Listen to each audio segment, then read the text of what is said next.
Ahora. Buenos días a todos y a todas. Vamos a empezar este último seminario y vamos a hablar de salud mental perinatal, que tengo la posibilidad de compartir mesa con una gran compañera. Patricia, me voy a presentar y luego ya se presentará también.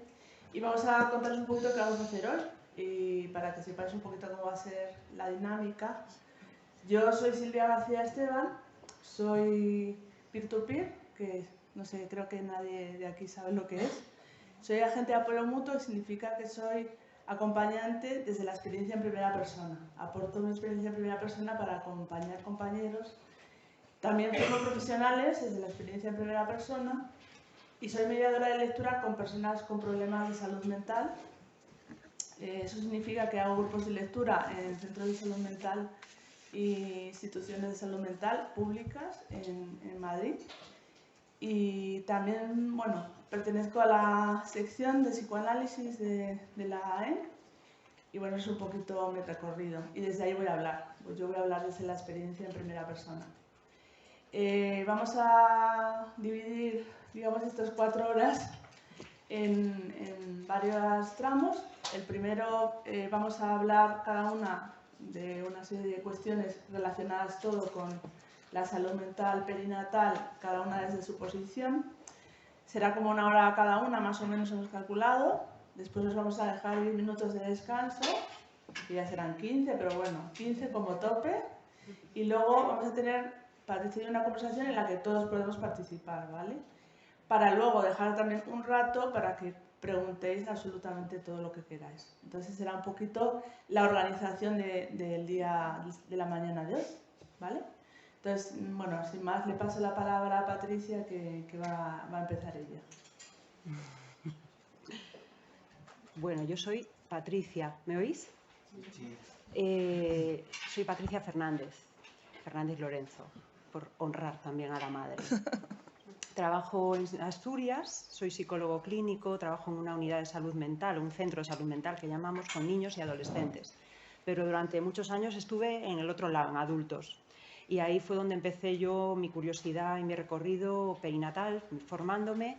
Y como nada es casual y todo tiene que ver con la primera persona, pues todo tuvo que ver también con mis propias maternidades. O sea, soy madre de 3 y cuando vives esta experiencia en primera persona de la maternidad, la que sea, porque hay muchas experiencias de maternidades, pues empiezas a tomar conciencia de lo que se juega ahí, ¿no? En esa crisis, de todo lo que se revuelve y todo lo que se transforma. Hasta entonces yo, pues cuando veía a una mujer en consulta embarazada, o una mujer que me hablaba después con clínica depresiva, que si la depresión posparto, que si esto, lo otro, bueno, pues no estaba, digamos, no era consciente de la transformación que esa mujer atravesaba, y pasa un poco como con la adolescencia, ¿no?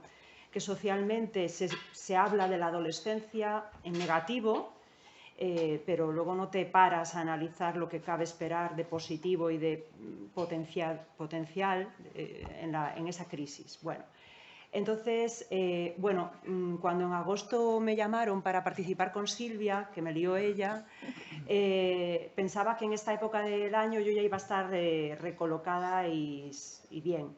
Pero el pequeño de 3 años me empezó al colegio en octubre, acaba de terminar la etapa 0 a 3 y por lo tanto está experimentando también su propia crisis y es por eso por lo que me pilló el toro y entonces he decidido tirar de... Así que voy a leer buena parte, además también eso me estructura para no irme por las ramas.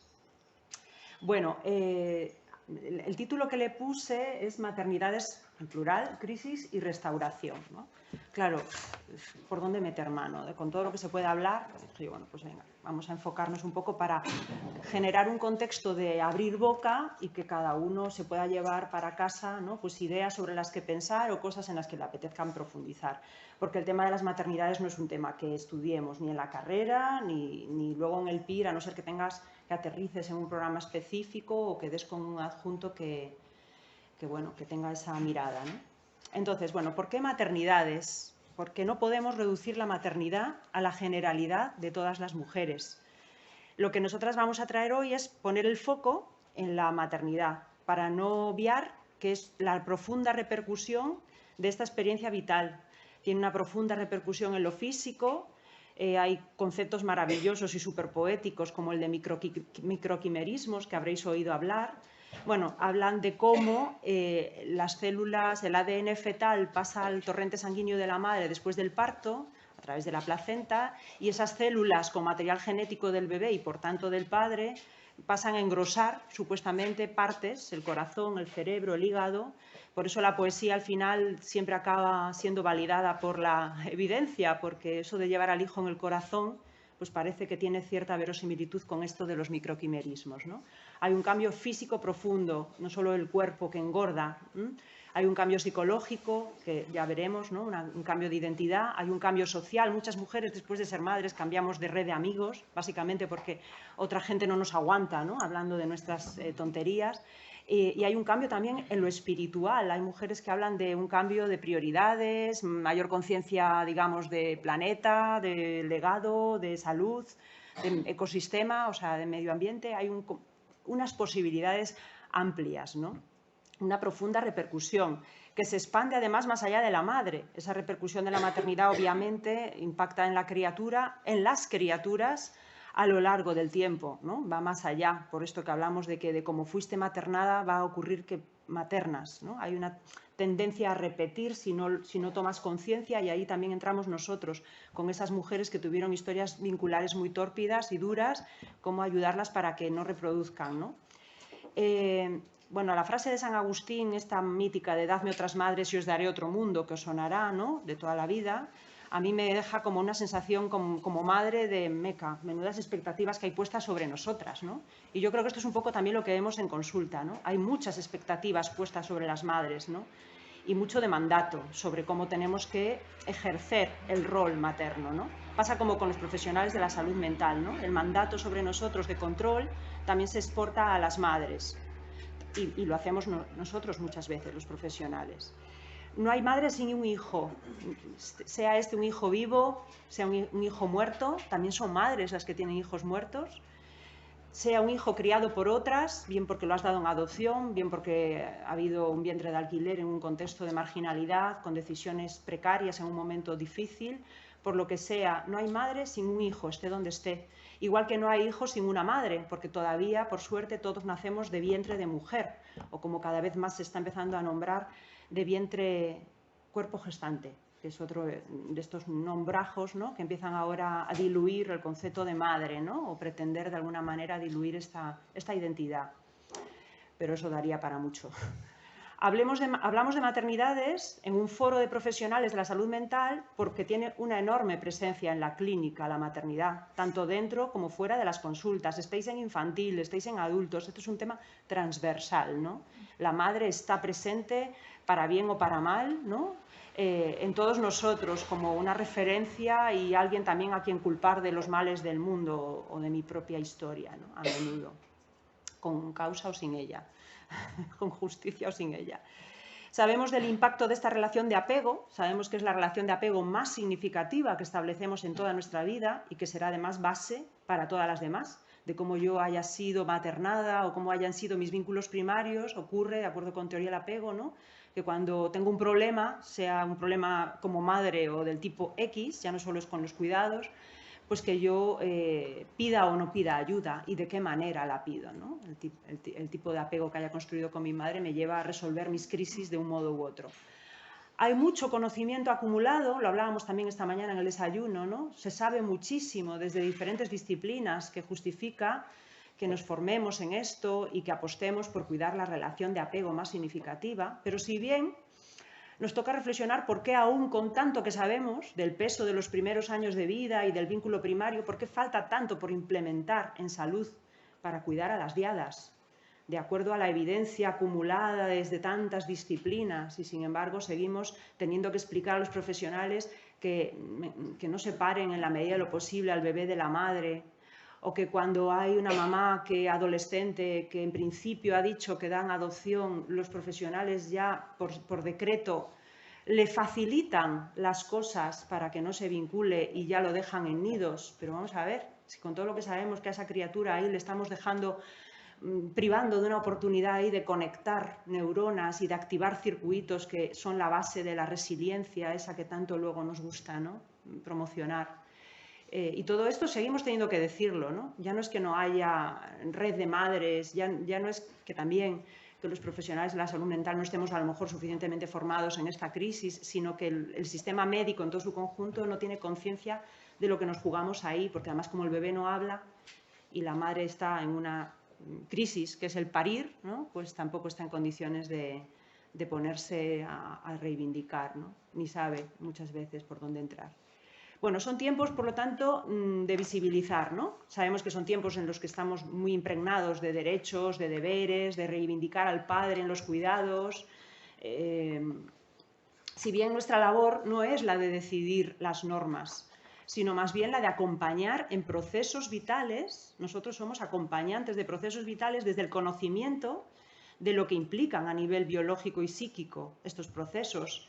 Y no debemos tampoco olvidar el influjo social, ¿no?, en ellos, en estos procesos, porque no es lo mismo ser padre que ser madre, no estamos hablando de derechos o deberes, sino que estamos hablando de un bebé que vive uno y otro vínculo en la etapa 0 a 3 de manera diferente, ¿no? Y la corresponsabilidad no es competir, ¿no?, entre derechos de padre y madre, ¿no?, sino que es cooperar por un tercero en común, que es el hijo, ¿no? Y esto es un poco la parte que podemos aportar los clínicos, ¿no?, más allá de legislación y conciencia social. Los profesionales de la clínica o de la salud mental no podemos entrar en juicios. Hace mucho tiempo que somos conscientes de este peligro, del peligro de reducirnos a meros agentes sociales, de control social, aunque a menudo nos pretendan para ello. Y bueno, ahí nos meten muchas veces, ¿no?, incluso las propias madres o los propios padres, ¿no?, que hablábamos también antes. Las propias mujeres esperan demasiadas veces del profesional, del OPSI, la recomendación o el consejo. ¿Puedo ser madre con mi diagnóstico? Te pueden preguntar. ¿Heredarán mis hijos mi problema? ¿No? Te puedes ver ahí. Entonces, bueno, la cosa es cómo lidiar con todos estos mandatos o reclamos o peticiones, cómo lidiar con el elegir y saber el lugar que nos corresponde adoptar, con prudencia, en cualquier caso. Bueno, voy a hablar de 3 grandes crisis, que son la crisis del embarazo, la crisis de la adolescencia y la crisis 0-3, la crisis de la etapa perinatal. Yo no sé vosotros, pero a mí nadie me explicó lo que cabe esperar a nivel psíquico en un embarazo, qué transformación hay. Es una etapa en la que se pasa por alto y lo que trasciende es el producto, básicamente, ¿no? Pero nosotros no podemos tratar el sufrimiento psíquico, no podemos tratar lo que llamamos lo psicopatológico, si no conocemos bien lo que cabe esperar, lo que sería lo adaptativo, lo que forma parte del desarrollo humano en cada una de estas etapas. La psicología del embarazo, la psicología de la adolescencia, la psicología 0-3 son las 3 grandes crisis. Y ahí todos volvemos a revisar esto en algún punto. Hay un psiquismo en evolución, tanto en embarazo como en adolescencia. Hay una identidad que está en revisión y que se transforma. Hay un cerebro que acompaña, especializándose para ello. Esta mujer, Aurelia Tran, rescató un concepto de los 70 de una trabajadora social experta en lactancia que se llamaba Dana Rafael, que es el concepto de matrescencia, ¿no?, que visibiliza un poco la fusión entre maternidad y adolescencia, ¿no? Bueno, pues en este sentido, la matrescencia nos permite nombrar ese paralelismo que hay entre esas 2 crisis y que las neurociencias han evidenciado, luego lo veremos. Las 2 crisis tienen en común el que son una nueva oportunidad para revisar la propia historia, para aprovechar estas 2 crisis para avanzar en lo psicoterapéutico es un acierto. Por el mayor acceso a recuerdos, por el mayor acceso a lo doloroso, a lo traumático y también por la mayor capacidad de restauración y recolocación que vemos en las 2 crisis. Esto lo explican ahora las neurociencias. Tenemos a una compañera aquí en Madrid, a Susana Cormona, investigando sobre cerebro y embarazo en resonancia magnética. Somos un poco España pioneros en esto, parece. Y los hallazgos, por lo que ella cuenta, son brutales. O sea, hay un paralelismo enorme entre el cerebro de las embarazadas y el de las adolescentes, que va más allá del parto. Son cambios en lo que es zona de cerebro medio, que le llaman, relacionada con teoría de la mente, con la capacidad de reconocer señales emocionales del otro, y esto explicaría cosas que hemos visto muchas en la clínica o que hemos experimentado como mujeres gestantes, que es esa mayor capacidad para leer lo no verbal, leer las caras y leer más allá incluso, ¿no? E interpretar a veces desde nuestros miedos, ¿no? Las señales no verbales. Mi experiencia trabajando en psicoterapia en embarazo con mujeres muy dañadas, con historias de violencia, en este sentido es que en poco tiempo los cambios que en otra época de la vida, los temas en los que no me dejaban entrar, salían corriendo cuando tocabas un tema a lo mejor delicado, la misma mujer embarazada me lo pone en bandeja y me cuenta la historia y aprovecha y va todo como muy de corrido. No digo que resuelvas todo porque es un tiempo muy acotado, pero sí que te permite profundizar en heridas y contra lo que se decía, ¿no? Que parece que en el embarazo no llevulas, que decimos en mi tierra, ¿no? No la desestabilices, a ver si se va a poner nerviosa. Sin embargo, lo que vemos es que realmente acompañar y sostener esa tensión que pueda estar de fondo va a ayudar a que trascienda, y es el momento, porque luego hay una criatura que se interpone y que le obliga a mirar hacia afuera para los cuidados, ¿no? Entonces el embarazo es ese momento de poder mirarnos hacia adentro antes de coger carrerilla, antes de tener que sostener a un tercero muy vulnerable. Basándonos, bueno, en adolescencia es la otra gran crisis, ¿no? En la que volvemos atrás, cómo fue mi historia, ¿no? ¿Quién soy? ¿De dónde vengo? ¿A dónde voy? Basándonos en ese primer vínculo de apego es que nos construimos como madre. Tendremos a imitar, es lo que se llama la transferencia epigenética transgeneracional, que suena así, del estilo de apego que se ha visto en muchas líneas de investigación, ¿no? De cómo fuimos maternadas, ocurre que maternamos. Solamente si tomamos conciencia de ello, de nuestra historia de crianza, de cómo nos cuidaron, de cómo nos sostuvieron o no nos cuidaron o no nos sostuvieron, puede darse, al tomar conciencia, que cambiemos el modo en que nosotros sostenemos al otro, inspirándonos en lo que nos hubiera gustado recibir y no en lo que de hecho recibimos. Las adolescentes y los adolescentes reviven también esa primera relación si les facilitamos el recordarla, ¿no? ¿Quién soy? ¿De dónde procedo? Son las grandes preguntas, ¿no? ¿A dónde pertenezco? No podemos dejarlos solos con Internet en tiempos donde los orígenes pueden ser tan diversos y los agentes implicados en la reproducción pueden ser más de dos. Debemos de tener en cuenta que hay historias, ¿no?, muy amplias sobre el tema de los orígenes. Tenemos niños nacidos por donación de gametos, tenemos niños nacidos de vientre de alquiler, tenemos nacidos en los que han intervenido muchísimos agentes y que a lo mejor durante toda la infancia este tema no ha trascendido. En nuestro país no tienen el deber las clínicas y las familias de informar sobre los orígenes. Esto no es así en otros países de la Unión Europea, pero lo cierto es que el drama lo podemos encontrar en Internet si entráis a ver testimonios de hijos nacidos por donación de gametos. Es muy doloroso ver cómo han estado solos y la sensación de engaño y de secreto, ya sabéis que el fantasma, ¿no?, genera mucho más daño añadido del que podría haber. Y yo es algo con lo que me encuentro en consulta, cuando hay historias de reproducción asistida. ¿Hubo contribución de terceros? Porque lo dices así de manera así un poco ambigua por no exponerles a que lo casquen delante de la criatura, si es un adolescente, y hay un tabú ahí terrible, ¿no? No, los padres no son capaces de comunicar esto. Y si llegan a adolescencia y se encuentran con Internet, con la posibilidad de acceder a test genéticos que te dicen que resulta que tienes no sé cuántos hermanos, bueno, es una historieta, ¿no? Entonces no los podemos dejar solos ante todo ese mundo, ¿no? Tenemos la labor, yo creo, los profesionales, de visibilizar la necesidad que tienen los jóvenes de conocer sus orígenes, basándonos en eso, en el impacto psíquico del secreto en el desarrollo. Bueno, eso les va a ayudar a considerar si son dignos de ser amados, si pueden confiar en los otros o no, si pueden confiar en ellos mismos. Bueno, en fin, ¿desde dónde voy a hablar yo? Porque aquí cada una hablamos desde un montón de cosas al final, ¿no? Pues yo voy a hablar, lógicamente, desde mis propias maternidades, ¿no?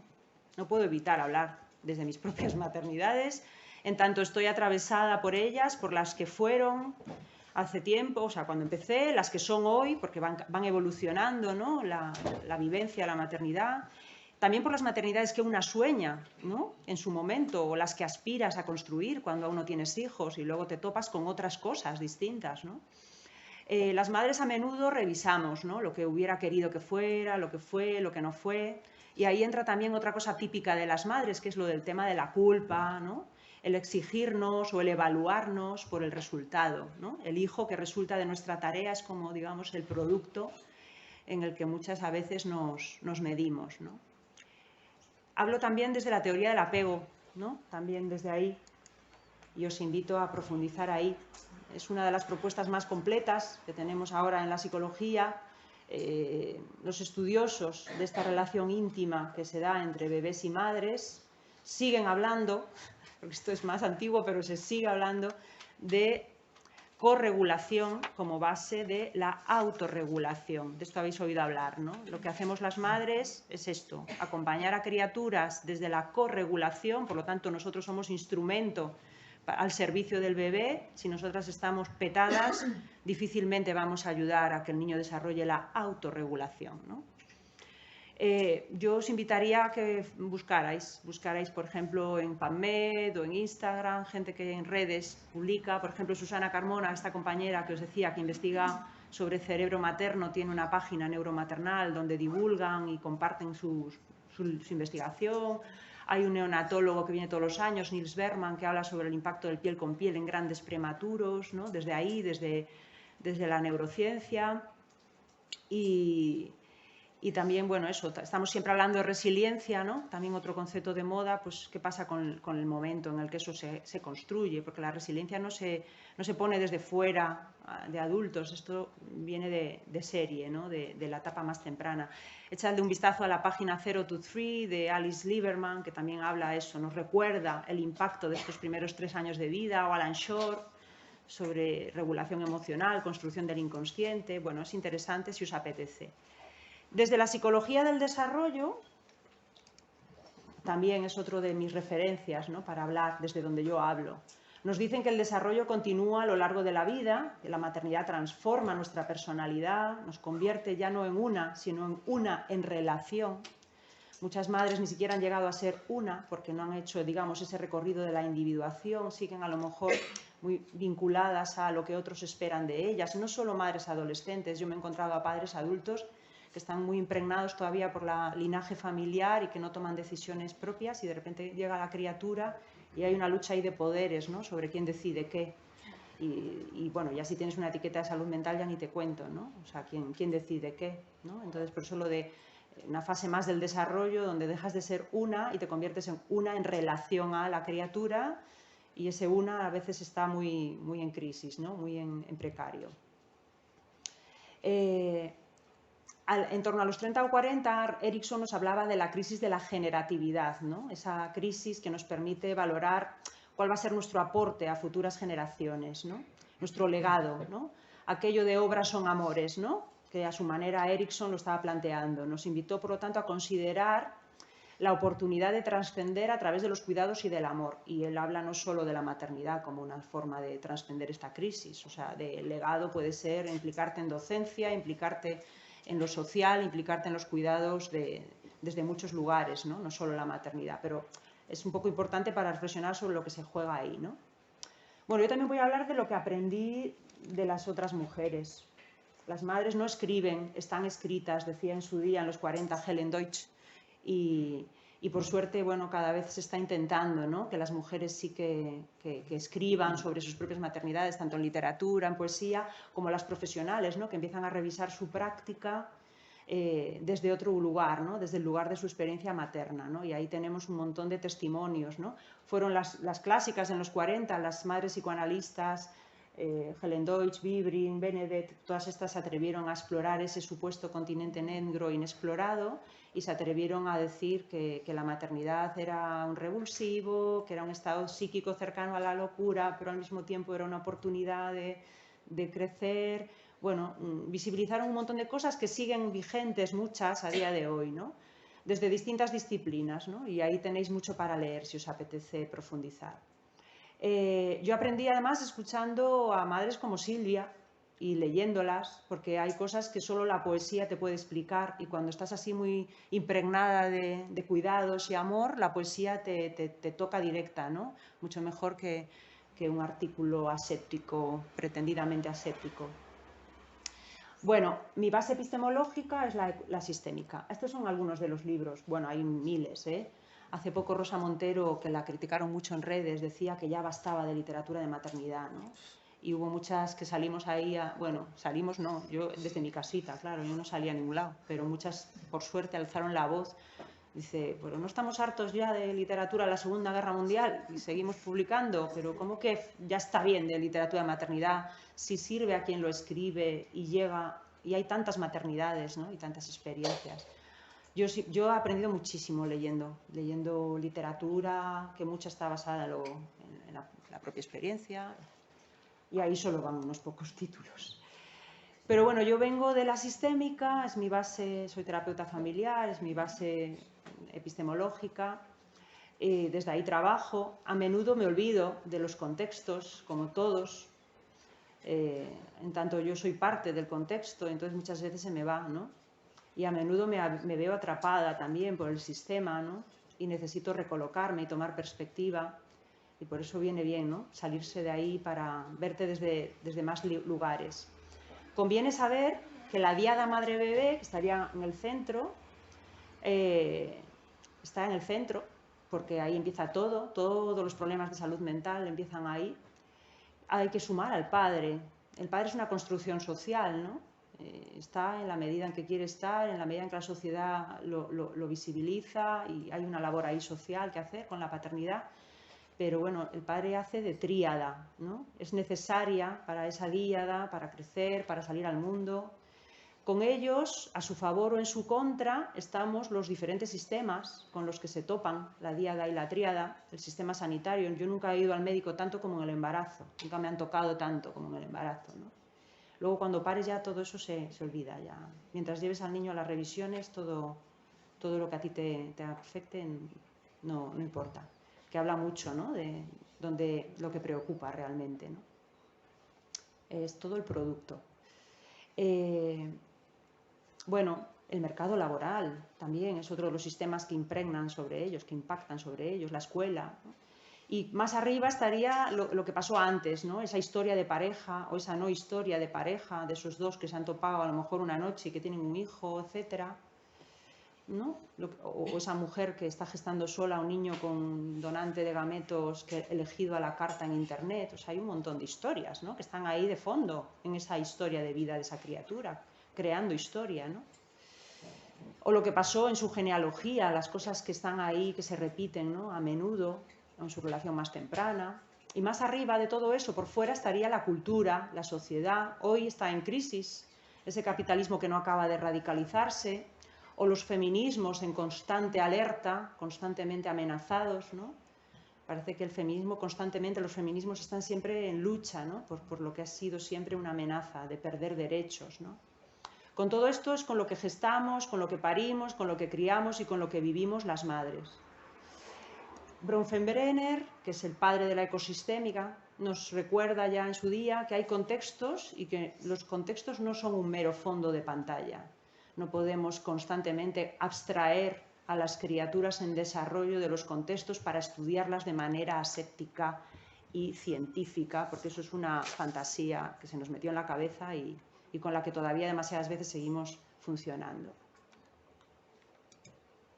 Y como en nuestro contexto hay que tenerlo muy presente para que no se nos vaya un poco la pinza sobre lo que cabe esperar en este tiempo y en este lugar, decir que nuestro contexto es el de unas maternidades que cada vez menos son un destino. Ya no llegamos a la maternidad por mandato, ya tenemos acceso a los anticonceptivos. Espero que sigamos teniendo acceso al aborto y que no se vaya extendiendo esta cosa que empieza a ir para atrás, ¿no? En países así similares como Estados Unidos.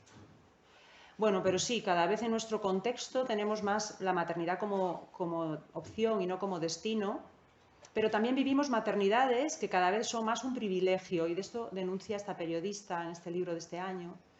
Maternar es cada vez más un privilegio.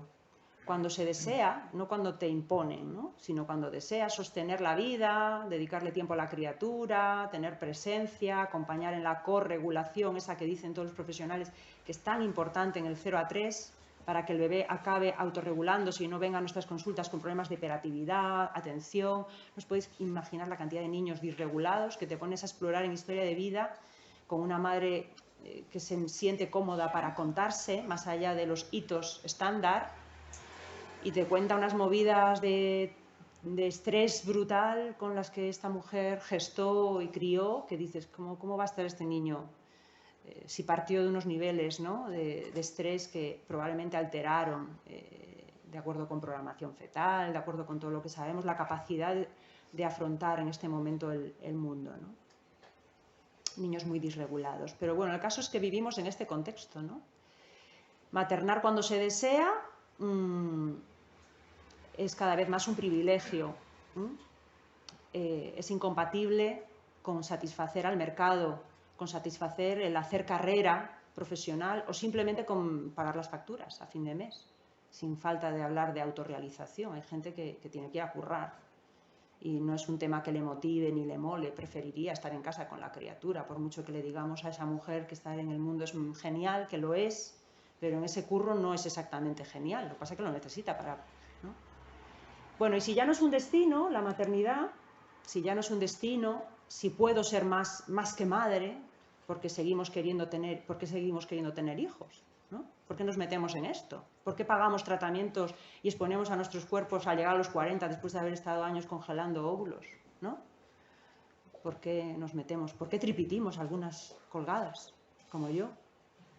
¿Por qué invertir en un proyecto poco compatible con la supervivencia propia, con la autorrealización personal o profesional, o con el preciado autocuidado, con todos estos eslóganes, ¿no?, que vivimos, el autocuidado, la autorrealización, y venga a ser madres? Quienes estudiaron nuestras intenciones reproductivas, este estudio que está por PubMed también, vieron que hay una enorme inconsistencia entre las actitudes hacia la parentalidad, las decisiones que tomamos, las prácticas anticonceptivas y la elección de pareja, incluso en la valoración que hacemos después cuando viene el hijo no deseado y luego decimos, meca, fue lo mejor que me pasó, o al revés, no quiero tener hijos, finalmente no los tengo, y luego cómo hago la lectura a posteriori de esa supuesta decisión consciente, ¿no?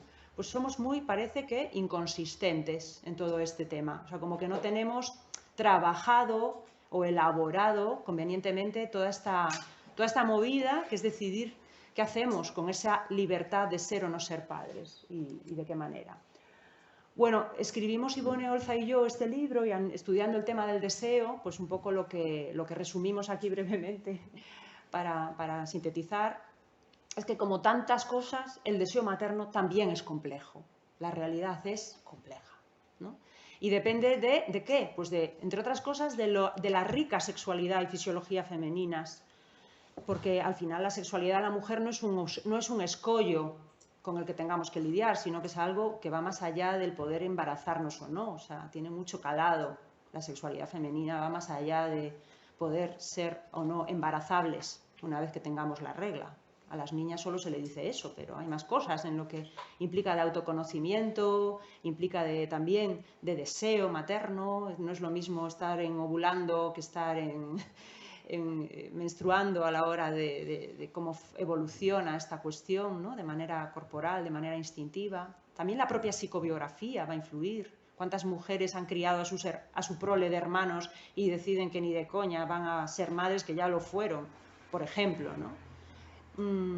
Y también del lugar que ocupamos las mujeres en la cultura. Todo eso está impactando sobre este complejo tema que es el deseo materno, ¿no?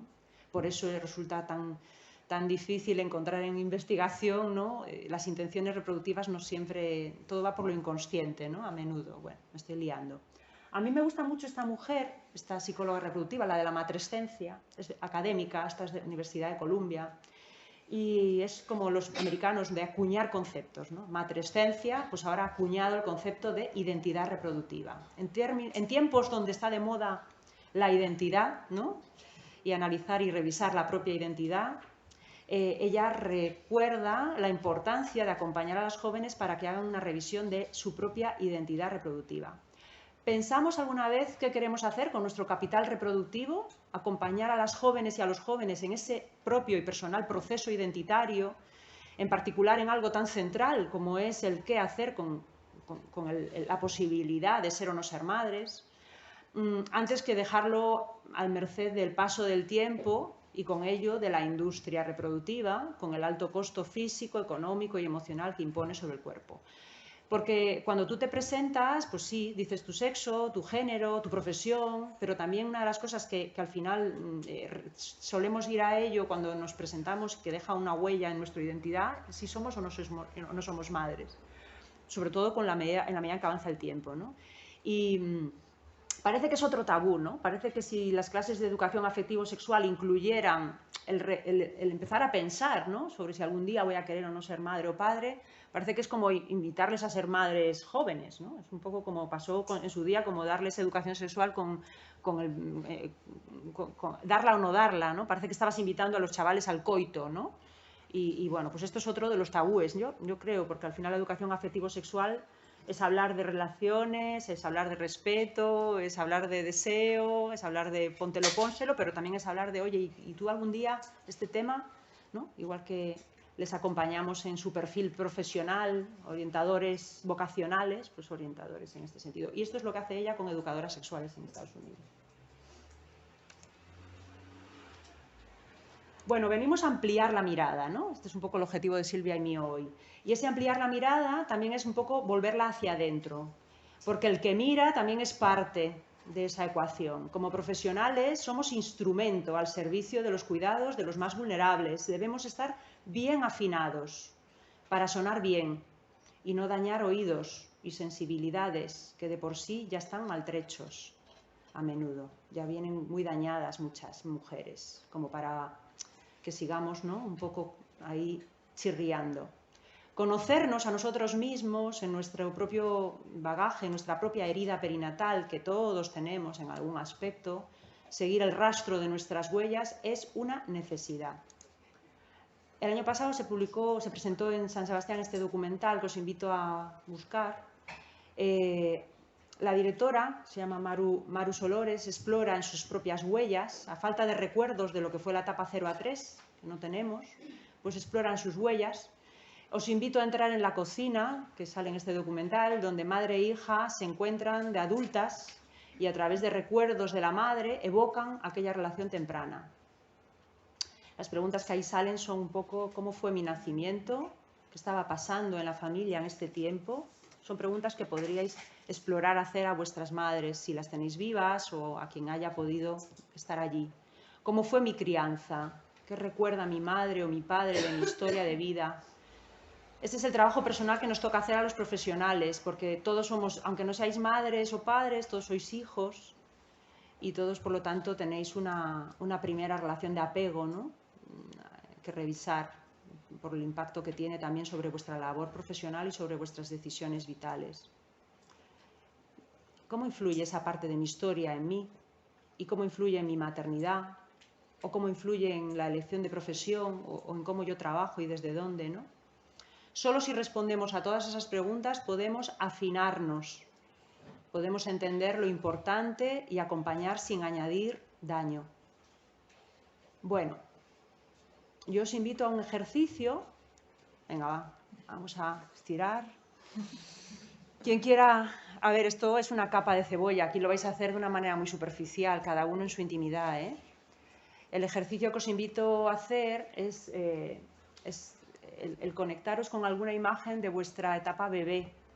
Puede ser una foto, puede ser un recuerdo, puede ser una escena, puede ser un objeto, ¿no?, que os venga a la mente así, a bote pronto, y que podáis un poco desde ahí respirar y conectaros con esa imagen de vosotras y vosotros de bebés. Podéis cerrar los ojos si queréis un poco traerlo a la mente y desconectaros de la mirada externa y pensar a ver qué os evoca esa mirada, esa niña, ese niño. Mirad a ver si sabéis decir qué creéis que sentía o que siente. ¿Qué siente esa niña? cómo está, qué os transmite.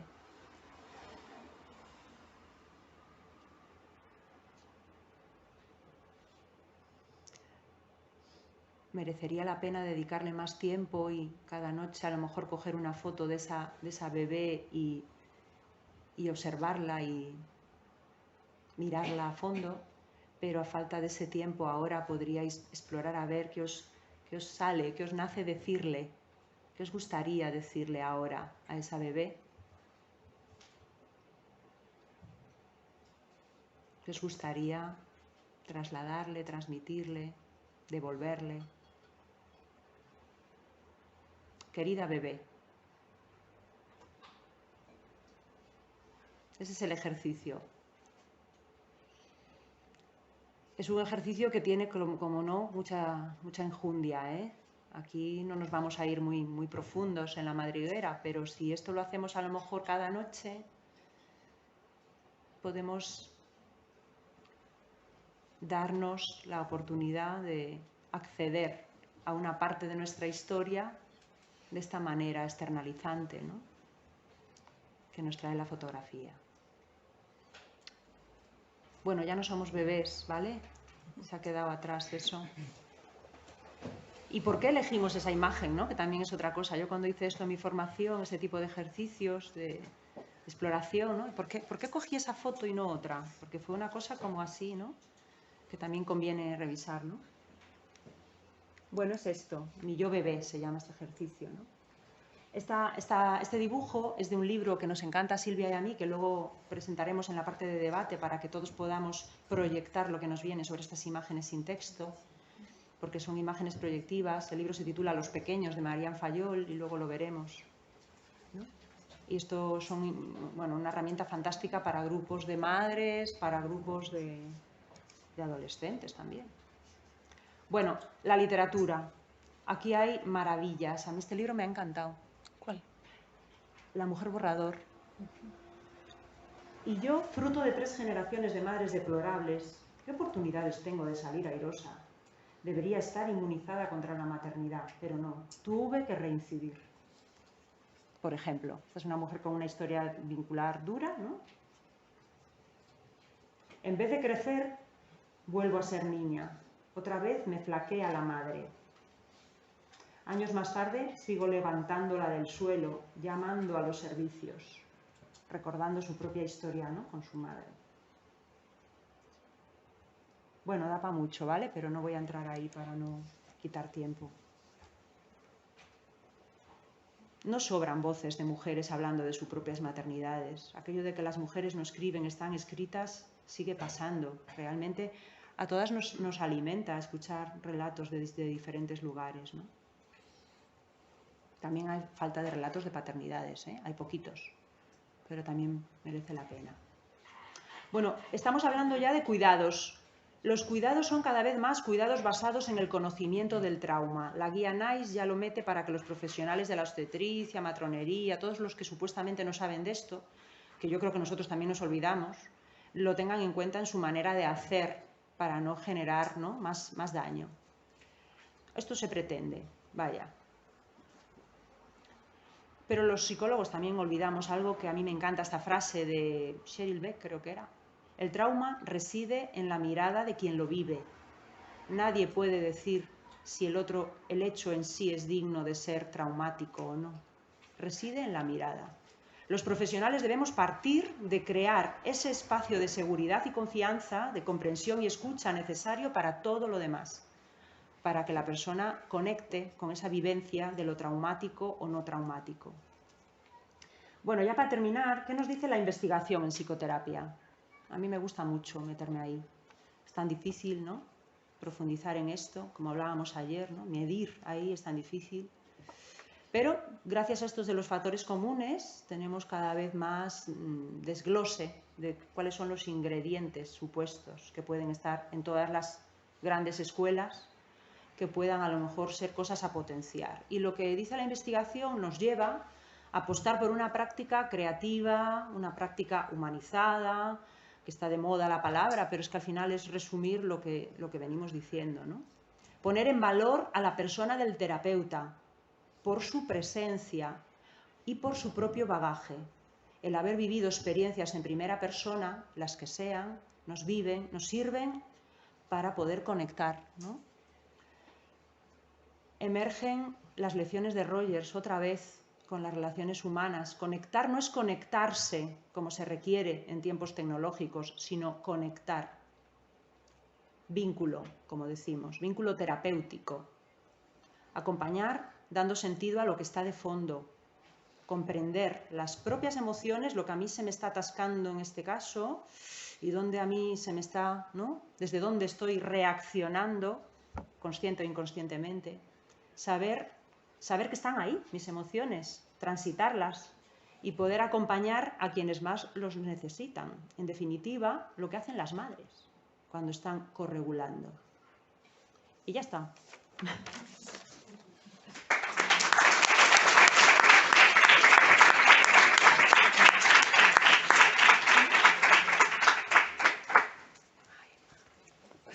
Muchas gracias, Patricia. Me ha encantado. Sí. Y bueno, Patricia me ha hecho una cosa que me parece muy importante, que ella pertenece al Instituto de Salud Mental Perinatal.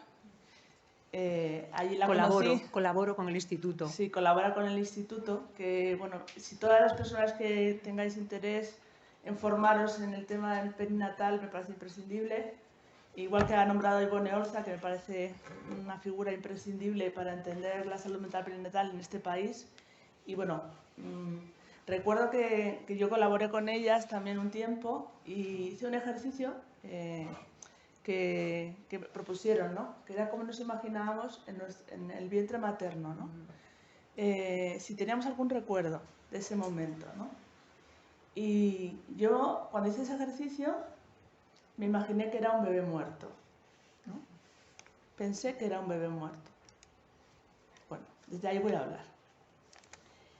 Creo que estemos aquí hablando de maternidad, de salud mental perinatal. En el fondo lo que es que estamos hablando de la importancia de la prevención, sobre todo a vosotros, residentes, que tenéis una responsabilidad muy grande en este camino. El tema de la prevención es un tema que tiene que ver con el ahorro de sufrimiento, con el ahorro de traumas. Y bueno, también pongámoselo un poco fácil a los gestores, con ahorro de dinero, ¿no? Hay un estudio que dice que de cada euro que se invierte en salud mental perinatal, ¿no? En prevención, se ahorran 15 euros en el sistema de salud mental. Ya solo por eso, igual a los gestores les podemos convencer, ¿no? De que esto es rentable, ¿no? Pero sobre todo porque va a hacer una sociedad mejor, vamos a estar mejor, vamos a ser una sociedad mejor, ¿no? Entonces, tenemos que pensar que hay un estudio ya que dice que en el año 2030 la mayor carga de discapacidad en el mundo va a ser por problemas de salud mental, ¿no? Entonces, pongamos el foco en la prevención. Y yo, bueno, hago activismo para que esto se haga, ¿no? Porque se puede prevenir mucho daño. Yo hubiera tenido muchísimo menos daño si hubiera hecho alguien un trabajo de prevención, y eso es lo que os quiero transmitir. Entonces, la prevención es posible, reducir el sufrimiento es posible, y os lanzo la pelota para que esta realidad se transforme y cambie, ¿no? Y bueno, uno de los significantes que no son políticamente muy correctos, que es maternidad y psicosis, ¿no? Yo hablo de psicosis porque hablo desde el punto de vista psicoanalítico, que es lo que me ha atravesado a mí toda mi vida, y lo pienso como una estructura, no como un diagnóstico estigmatizante, sino como una estructura psíquica, ¿no? Entonces, junto estos dos significantes que son un poco políticamente incorrectos, ¿no? Parece que cuando los digo o hablo de esto, hay gente que me escucha muy bien, pero hay otra gente que ahí le surgen dilemas, ¿no? O más bien violencias, ¿no?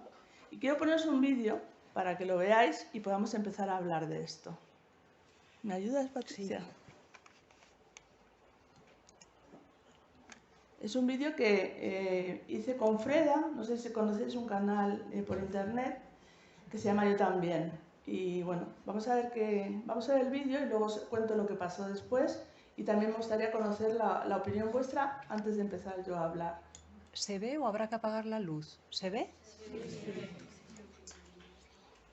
Ay, sí, ya que no se oye. Sonido, ¿alguien nos ayuda?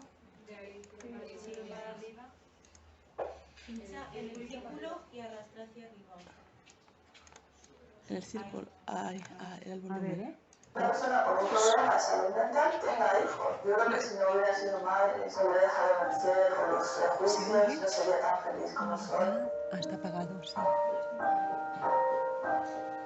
Soy Silvia García Esteban, tengo un problema de salud mental y soy madre. Yo tengo un problema de salud mental, fruto de mucho sufrimiento, que llegar a un mundo muy hostil. Me cuidó una abuela que no ejerció muy buenos cuidados sobre mí y mi adolescencia fue un momento de mucho vacío. A los 20 años me di cuenta de lo que me pasaba, le pude poner nombre, mi diagnóstico era trastorno bipolar, una estructura que a veces produce unas crisis. Yo tiendo más a los episodios melancólicos, no soy de grandes euforias, hace mucho tiempo ya estoy estabilizada gracias a mi psicoanálisis. Me ha ayudado a tener una vida totalmente, es que no digo normal, porque no creo en la normalidad, pero sí que muy normalizada. El deseo de ser madre me surge como cualquier otra mujer. Llevas un tiempo con una pareja, quieres, ¿no? Y de pronto surge como anhelo. Si ya ser madre supone una dificultad, ¿no? El enfrentarte a ciertas ideas de si lo haré bien, mi hijo va a estar bien, pues ya con un diagnóstico se complica muchísimo más. Te enfrentas con ese estigma de que no se puede ser madre y ese estigma se convierte en autoestigma. No voy a ser capaz, no voy a hacerlo bien. Estuve un año entre que lo pensé y lo decidí. Mi psicoanalista me apoyó en esta decisión y me dijo: Silvia, si tú tienes deseo de ser madre, ¿por qué no? Las dificultades no están en ti, están fuera. Viví un embarazo estupendo, no tuve problemas ni síntomas para nada. Una vez que tuve a mi hija, ¿no? Y que me encontré con ella, ya nunca más tuve dudas de si lo estaba haciendo bien, si no, porque fue una relación tan bonita con ella, tan de entendernos. Y la niña estaba muy contenta, muy feliz. Con la segunda niña fue todo mucho más fácil. De ahí ya no me cuestioné absolutamente nada. Dice que he sido madre, sí que he tenido una crisis, pero bueno, he podido llevarla perfectamente. De hecho, mis hijas no se han dado apenas cuenta. Nada, yo sí que le conté que yo tenía problemas de salud mental y ella se quedó muy sorprendida y me dijo: mamá, nunca lo hubiera imaginado. De hecho, ahora está súper orgullosa de mí, es una activista también, salud mental. Y me dice: mamá, es que el profesor me ha dicho que explique por qué Juana la loca estaba loca. Y le he dicho que eso, no es que no estuviera loca, es que tenía un problema de salud mental. Mira, haber más casos como el mío. Muchas mujeres con problemas de salud mental no pueden acceder a una maternidad, pero esa causa no está en las mujeres, está en la sociedad. Los tratamientos psicoterapéuticos no los ofrece la seguridad social. Si no tiene posibilidad de hacer un trabajo terapéutico, pues evidentemente no vas a tener opciones, se van a reducir mucho. Es una cuestión de apoyos. El proyecto de Casa Verde lo enseña, dan apoyo psicoterapéutico y apoyo de todo tipo a las personas con problemas de salud mental, los padres y a sus hijos. Las mujeres que nos han con Casa Verde, la mayoría, el 99% con 9, sacan sus maternidades adelante y sus hijos son felices y tienen a sus madres. Entonces, ¿qué necesitamos? Apoyos, pero como una cuestión de justicia, no una cuestión de misericordia.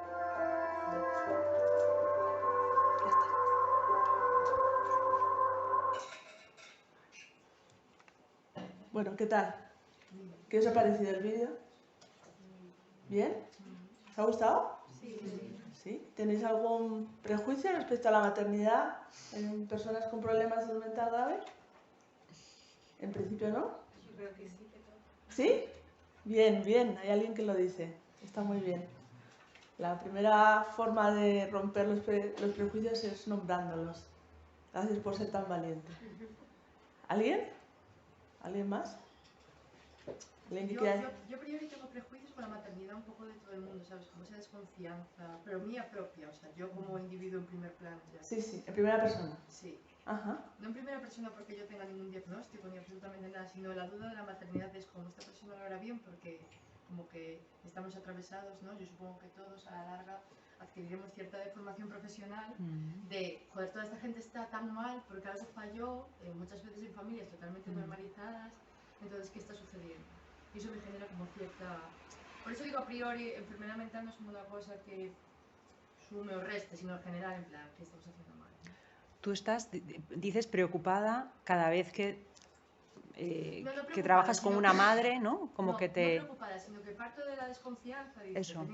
¿tenéis algo en contra de que la gente con enfermedad mental, o sea, con un, no sé, diagnóstico, trastorno, problema, salud, lo que sea madre? Yo digo, no más que con cualquier otra Eso persona. es, sí, sí. Eso sí. es simplemente la aclaración. Eso es muy buena aclaración, es un buen punto. Sí, yo creo que también nos venden esto de la genética, ¿no? Entonces es como, anda, ¿cómo vas a tener tú un hijo si le vas a pasar estos genes? De loca, ¿no? Algo así. Ajá. ¿Alguien más que quiera compartir? ¿Sí? Bueno, a mí me ha hecho reflexionar, como que siempre pensamos desde la visión del niño, ¿no? Jope, y esta persona será capaz de darle una buena vida, un buen todo a ese niño.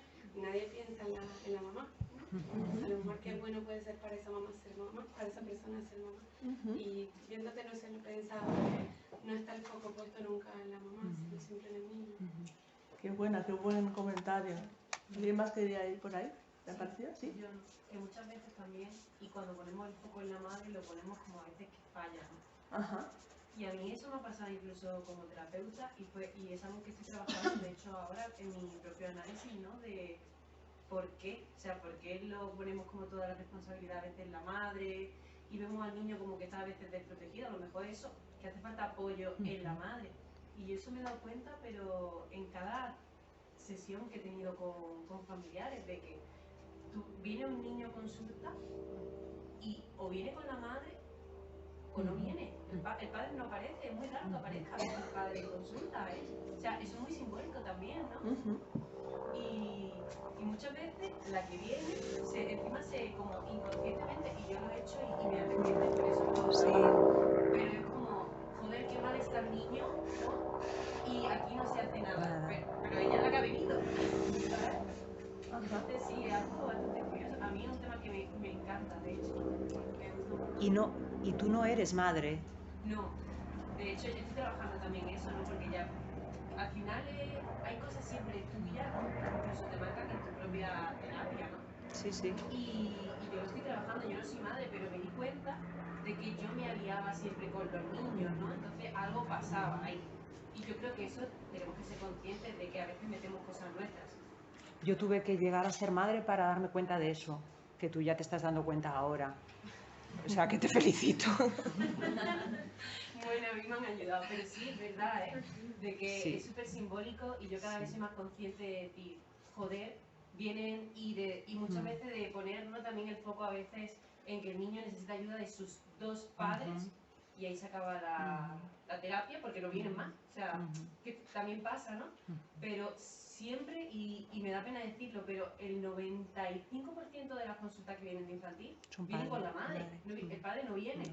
Y siempre es que el padre trabaja. Y yo pienso, la madre no. La madre renuncia. La madre renuncia. ¿Sabes? Entonces tú dices, joder, también es normal que la madre diga, es que hubo una mujer, ¿no?, que se me tiró de los pelos en consulta. Yo dije, sí, es que yo me voy a tirar contigo de los pelos también.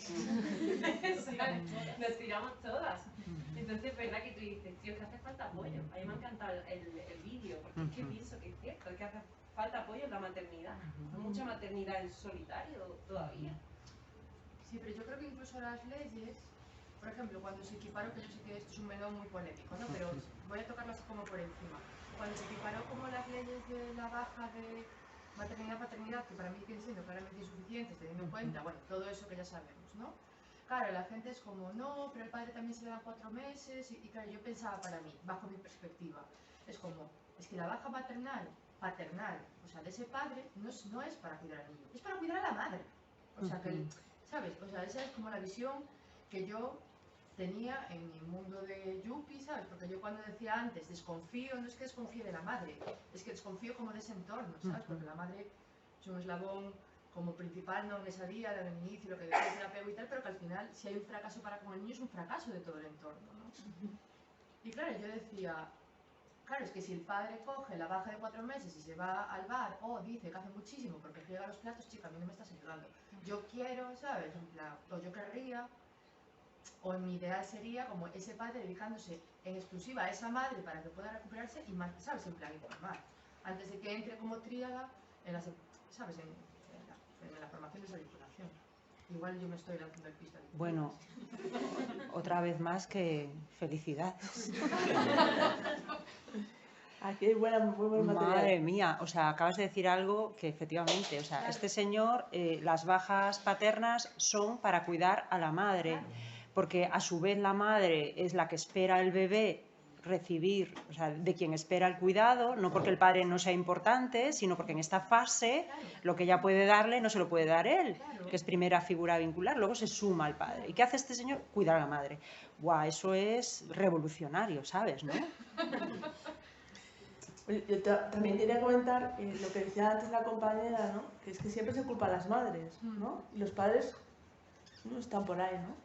Yo recomiendo mucho que leáis un libro que se llama Palabra de Madre, de Ivone Olza, que además de ser madre y psiquiatra perinatal, ella también es psiquiatra y también ejerció, bueno, con adultos y me parece un libro fundamental para entender toda esa culpabilización que se hace de las madres, ¿no?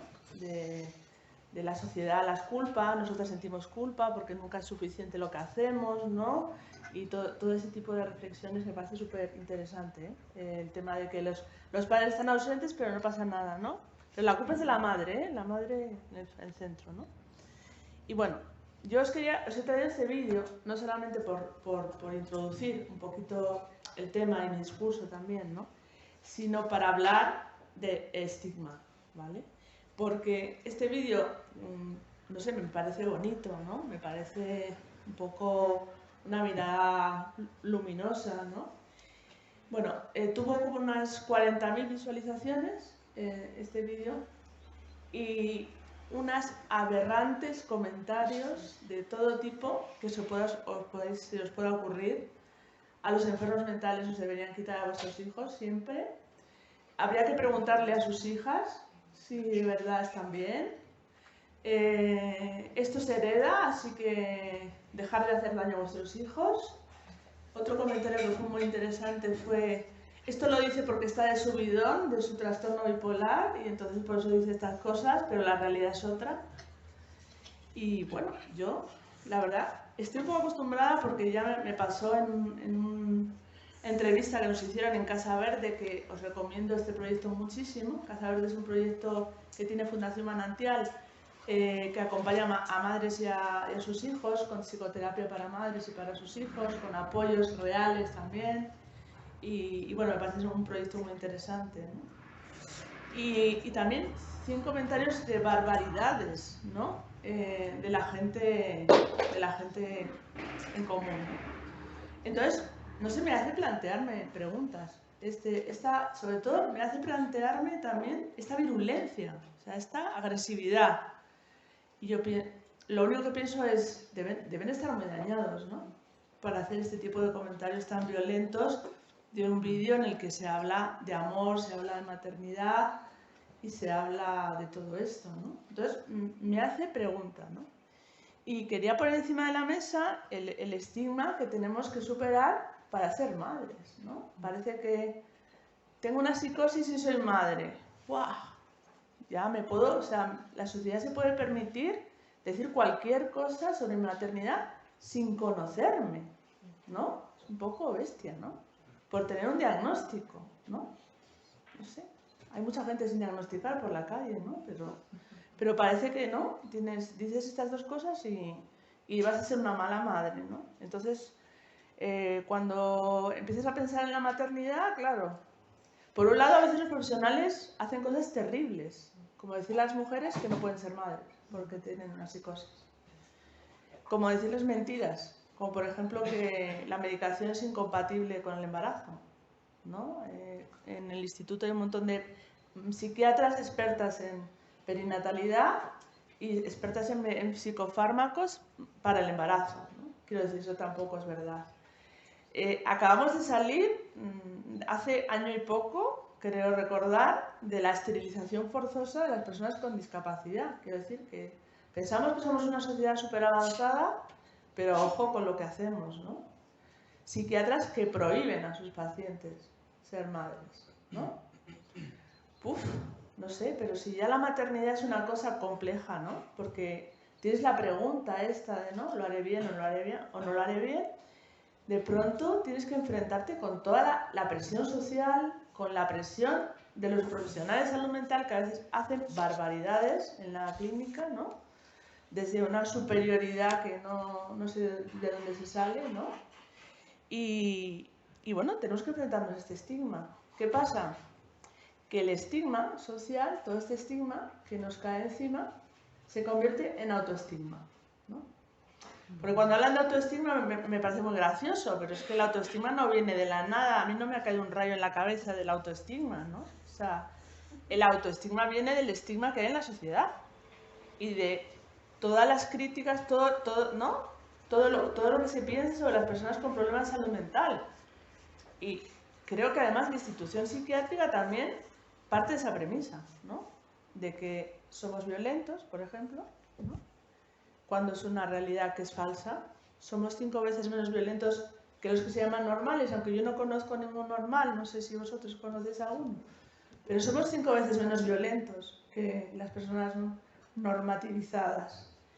Y curiosamente, el 75% de las mujeres con problemas de salud mental sufren violencia de género o violencia familiar. Esto tampoco se dice, ¿no? O sea, que lo de que somos violentos es una falsedad, pero está totalmente incorporado en el discurso social, ¿no? En la población general, en los medios de comunicación, ¿no? Mató a su mujer en un ataque de locura. Oh, yeah, ¿no? Qué bien, mató a su mujer en un ataque de locura. Mató a sus padres porque ese día le cambiaron la medicación. Uf, ¿qué poder tiene la medicación? Si ayer vimos que tampoco tenía tanto poder, ¿no? Parece, ¿no? Tenemos que buscar una causa de la maldad humana. Perdonadme, pero es que la maldad humana forma parte de la condición humana, ¿no? Es verdad que hay algunos casos, pocos casos, muy pocos, pero se les da mucho bombo desde los medios de comunicación. Y luego también es verdad que todas esas madres que a veces cometen algún acto, como por ejemplo el desgraciado caso de la madre de Godella, que está absolutamente destruida, hay que decirlo, no tenían apoyos, ninguno, ¿no? Entonces vamos a ver dónde ponemos el foco, ¿no? Entonces tienes que superar el autoestigma, es decir, me voy a lanzar a ser madre a pesar de mi diagnóstico, ¿no? Contra la sociedad, contracorriente, ¿no? Pues tengo que ir contracorriente. Y claro, eso no sabes lo que significa, pero el mayor miedo que tenemos las mujeres con problemas de salud mental cuando vamos a ser madres no es otro que nuestros hijos sufran lo mismo que nosotras. Porque solamente nosotras sabemos qué es ese dolor. Yo no lo puedo expresar con palabras, todo el dolor que he pasado en mi vida. Entonces, claro, esa presión, ¿no? De decir, no puedes ser madre, vas a ser mala madre, tus hijos van a tener lo que tú, ¿no? Todo eso es como una pelota que se te pone encima de los hombros y que muchas veces nadie acompaña, ¿no? Eso lo voy a hablar un poquito después, ¿no? Entonces, yo tenía terror de que mis hijas sufrieran lo mismo que yo sufrí. Pero tuve la suerte que yo llevo psicoanalizándome desde los 20 años, tengo 49 y sigo haciendo ese trabajo que a mí me ha dado la vida. Y bueno, yo rompo una lanza por la psicoterapia, lo digo aquí, sobre todo para las personas que estamos muy dañadas, ¿no? Rompo una lanza por la psicoterapia, que tiene muchos menos efectos secundarios que la risperidona, que eso lo aseguro. Y bueno, entonces tenemos que afrontar esos prejuicios, afrontar eso, ¿no? Afrontar ese riesgo también, ¿no? Afrontar, bueno, luego está la carga esta, ¿no? De la herencia, ¿no? Es como socialmente se acepta que esto es hereditario, que esto es genético. Da igual, aquí todos somos científicos, ¿no? Todos. El discurso biologicista ha calado absolutamente en la sociedad, ¿no? Entonces, vas a heredar, ¿no? Tus hijos van a heredar tu problema de salud mental, entonces no puedes ser madre, ¿no? Entonces, otra vez tenemos que ir luchando contra todo esto. Fijaros, si ya una madre tiene una carga, no sé, Patricia lo sabe, ¿no? De sus maternidades, nosotros tenemos una carga terrorífica, ¿no? Entonces, a veces la autoprofecía es cumplida, ¿no? Es como, es el miedo, ¿no? De que la profecía esta de la sociedad se cumpla, ¿no? Yo me pregunto, ¿no? ¿Por qué pensamos que una madre con diagnóstico no puede ser madre? Primera pregunta, ¿no? Segunda pregunta, ¿por qué la gente me juzga sin saber cómo soy? ¿Y por qué piensa que no puedo ser una madre suficientemente buena, como decía Winnicott, ¿no? ¿Por qué? ¿No? Y luego la pregunta fundamental que me hago es, ¿por qué no se convierte la fragilidad, que es tener un problema de salud mental, porque no es otra cosa, en una amenaza para la sociedad? Me parece una pregunta realmente interesante. ¿Por qué la fragilidad la convertimos en una amenaza? ¿No? Sí que las personas con problemas de salud mental tenemos mucho más riesgos de morir por suicidio que de hacer daño a alguien, ¿no? Entonces, ¿cómo convertimos la fragilidad en una amenaza, ¿no? En una amenaza para la sociedad, para nuestros hijos, y me parece que creo que esto deberíamos pensarlo bastante, ¿no? Es como que si la sociedad se protegiera de nuestro dolor agrediéndonos, ¿no? Es un poco así, ¿no? Entonces, y para excluirnos, ¿no? Y yo siempre, cuando veía estos comentarios, una de las cosas que contesté en estos comentarios absolutamente atroces, podéis ver el vídeo, está en Instagram, si buscáis Freda y yo también, Silvia García Esteban, lo podéis ver todos los comentarios que son barbaridades. Y yo les decía que lo que ellos estaban nombrando se llama eugenesia, que es lo que hacían los nazis, ¿no? Pensar realmente que no hay la raza buena, ¿no? La gente con problemas mental mejor que no tenga hijos. Y luego me hago otra pregunta, ¿no? Que es que el 90% de las personas con problemas de salud mental graves venimos de familias normativizadas, ¿no? Qué curioso, ¿no? Porque mi madre no tiene ningún diagnóstico, pero realmente me hizo polvo, ¿no? Quiero decir, soy una persona que he sufrido una violencia familiar impresionante, que he sufrido un desamparo terrible, que he sufrido malos tratos en mi vida, ¿no? Pero cuando se habla de herencia, ¿no? Se está negando, se nos está negando nuestras historias de vida, nuestra biografía, ¿no? Si pensamos, por ejemplo, en los daños que tenemos, en las violencias sufridas, ¿no? En los malos tratos, a veces los malos tratos a veces no es la violencia física, a veces es que no existes para el otro, ¿no? Cosas que se decían en mi infancia eran como, cuando naciste eras horrible, estuvimos a punto de tirarte una papelera porque no parabas de llorar, no pareces de esta familia, de lo cariñosa que eres muy rara, ¿no? Estas eran las cosas que yo escuchaba en mi infancia. Yo no recibí amor en mi vida, yo recibí odio de mis padres, ¿no? Cuando yo me preguntaba qué quiere el otro de mí, que es la pregunta que se hacen todos los niños, mi respuesta era, me quieren matar, no quieren que viva, ¿no? Porque realmente había una violencia muy grande. Luego recibí unos cuidados terribles de mi abuela, había una pelea entre mi madre y mi abuela, una me quitaba la camiseta, otra me la ponía, ¿no? Como si yo fuera un objeto entre dos mujeres, entre la pugna de dos mujeres, ¿no? Luego sufrí abusos sexuales en la infancia, ¿no? Pero todo es herencia, ¿eh? Todo es herencia. Entonces creo que hay que visibilizar esto, ¿no? Que las maternidades, digamos, no hay garantía para las maternidades, no hay garantía. Se juegan muchísimas cosas. Se jugarán seguramente las historias de vida, o sea, se juegan siempre las historias de vida de los padres, a saber qué le pasó a mi madre conmigo. Ya después de muchos años de análisis tengo claro que lo que le pasó fue que yo fui mujer, y no le pasó lo mismo con mi hermano, que es el rey de la casa, el favorito y como ya los psicoanalistas, el falo, absolutamente. Pero algo le pasó a mi madre conmigo. Entonces, ¿hay garantías de que vais a ser buenos padres o madres? Pues no hay ninguna garantía, lo siento. Entonces, somos madres y padres con las huellas de nuestro pasado, ¿no? Y fijaros una cosa, que igual puede ser un poco revolucionaria, pero yo soy mejor madre porque sufrí lo que sufrí en mi infancia.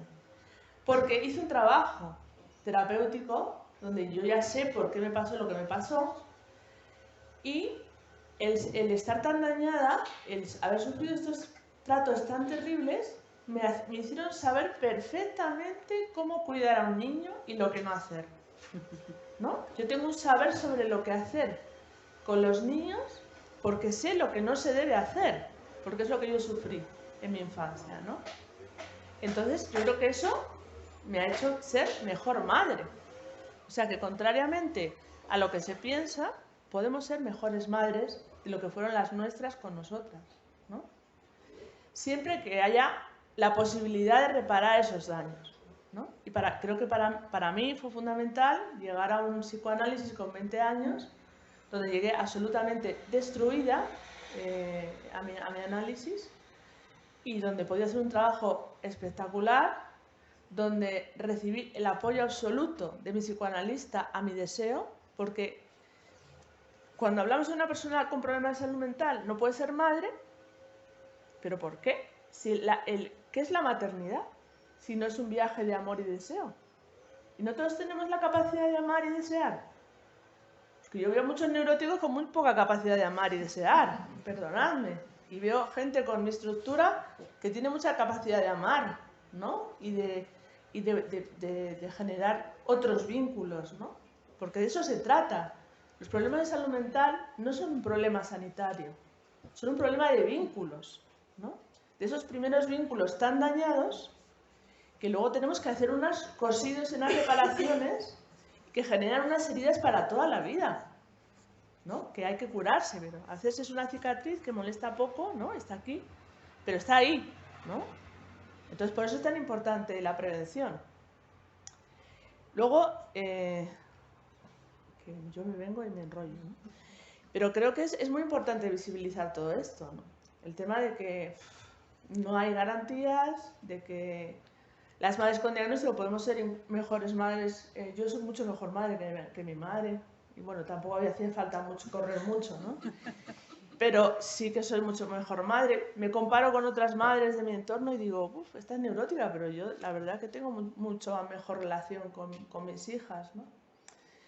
Y luego está como esta historia, que es como parece un mantra también, que es la maternidad la va a desestabilizar, ¿no? Porque la maternidad desestabiliza siempre. Ojo, cuidado, ¿eh? La maternidad puede ser realmente una oportunidad de transformación, ¿no? Esto lo dicen mucho también en el instituto, ¿no? Y yo también lo he vivido, ¿no? La maternidad es una oportunidad de sanar también. ¿Por qué? Pues mira, a mí la maternidad me estabilizó, fijaros. O sea, que voy todo el rato contracorriente, ¿no? O sea, la maternidad no me desestabilizó, me estabilizó. Eso no quiere decir que en todos los casos se estabilice, pero sí que puede ser, porque no dejamos la oportunidad de ver lo que pasa, ¿no? Siempre que acompañemos, evidentemente, los procesos, ¿no? Entonces, la maternidad, a mí, por ejemplo, primero me anudó a la vida. Yo, que estaba tan vacía porque no me habían querido, me habían odiado y yo llevo esa carga, ¿no? De pronto tenía una familia, que era mi familia, mis hijas.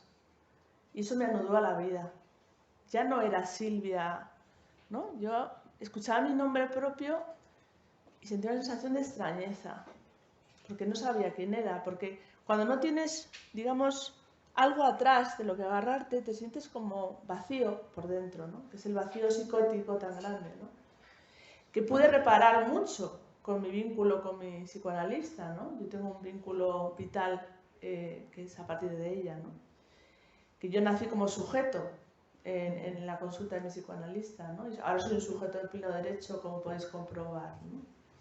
Pero me anudó la vida, ya era Silvia, la madre de Yaiza y Naya, ¿no? Ya no soy un ser perdido en el mundo, ¿no? Y me dio una fuerza, primero me enfrentó a la realidad, ¿no? Porque la realidad a veces en la psicosis es algo complejo, ¿no? Pero es como que estaba en el mundo, ¿no? Y tenía la fuerza ahora de decirle cualquier cosa a cualquiera para proteger a mis hijas, ¿no? Era una madre súper leona, ¿no? Porque tenía claro cómo quería educar a mis hijas, cómo quería criarlas y iba a seguir ese camino, ¿no? Me acuerdo en el hospital que me miraban como si fuera una extraterrestre, como si estuviera loca, porque me llevé cuentos al hospital para leerle desde el primer día que nacieron a mis hijas, ¿no? Porque cuando nacieron cogía a mi bebé y le explicaba, ahora te voy a cambiar el pañal, ahora, ¿no? Le hablaba. Cuando alguien venía rápido, no, los cuida, ¿no? Despacio, tienes que explicarle por qué tocas a mi hija, ¿no? Entonces, eso era extraterrestre. ¿Tú eres maestra infantil o algo? No, soy una madre que cree que un niño es un sujeto desde que nace, no es un objeto, aunque no diga nada, ¿no? Entonces, por eso digo que no siempre las madres con psicosis somos un peligro para nuestros hijos, ¿no? Y entonces también fue una oportunidad de sanar mi infancia, en el sentido de que esa forma de cuidados a mis hijas, esa forma de cuidado respetuoso, de contemplar a mis hijas como un sujeto al que hay que explicarle por qué le toco, ¿no? Al que hay que pedir permiso, ¿no? Para tocar su cuerpo, ¿no? Aunque no hable, ¿no?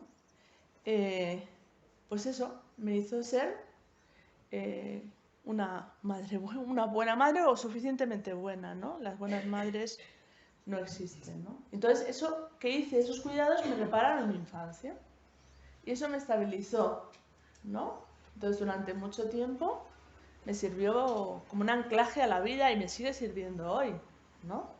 Entonces, que no pensemos que toda maternidad puede desestabilizar, porque también puede estabilizar, ¿no? Porque eso es otro mantra de los clínicos, ¿no? Mejor que no sea madre que se va a desestabilizar, ¿no? Y bueno, y si desestabiliza, pues estaréis ahí para apoyar, ¿no?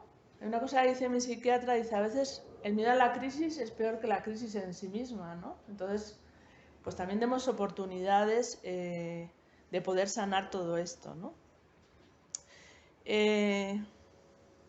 Y bueno, quería también hablar de todo el tema de la reparación y todo el tema de los apoyos, ¿vale? Que me parecen fundamentales. Es decir, toda madre necesita un apoyo para la maternidad. Una persona que tiene problemas de salud mental necesita más apoyos, ¿no? Necesita cosas que no se ofrecen, ¿no? Que no se ofrecen desde la clínica tampoco, ¿no? Por ejemplo, psicoterapia, ¿no? La psicoterapia en la Seguridad Social es una entelequia que debe ser, no sé, 1 de cada 1000 debe tener y se hace muy mal, ¿no? Porque una sesión cada 3 meses, pues no, va a ser que no, ¿no? Entonces, ¿qué pasa? Que muchas madres que con diagnóstico llegan a la maternidad tan dañadas y no han tenido posibilidades de poner en palabras sus heridas, ¿no? Pero esto no se habla, ¿eh? De esto no se habla. Entonces, ¿por qué no ofrecer apoyos, ¿no? A las madres? Si toda madre necesita un apoyo, ¿no? En el instituto se habla mucho también de la necesidad de los grupos de madres, ¿no? De la necesidad de hacer una maternidad acompañada, ¿no? De la necesidad de que las madres no maternen solos, que maternar en soledad es un delirio de esta sociedad. Esto sí que es un delirio, ¿no? Que las madres tienen que conocer otras historias de madres, no tienen que estar tan solas, ¿no?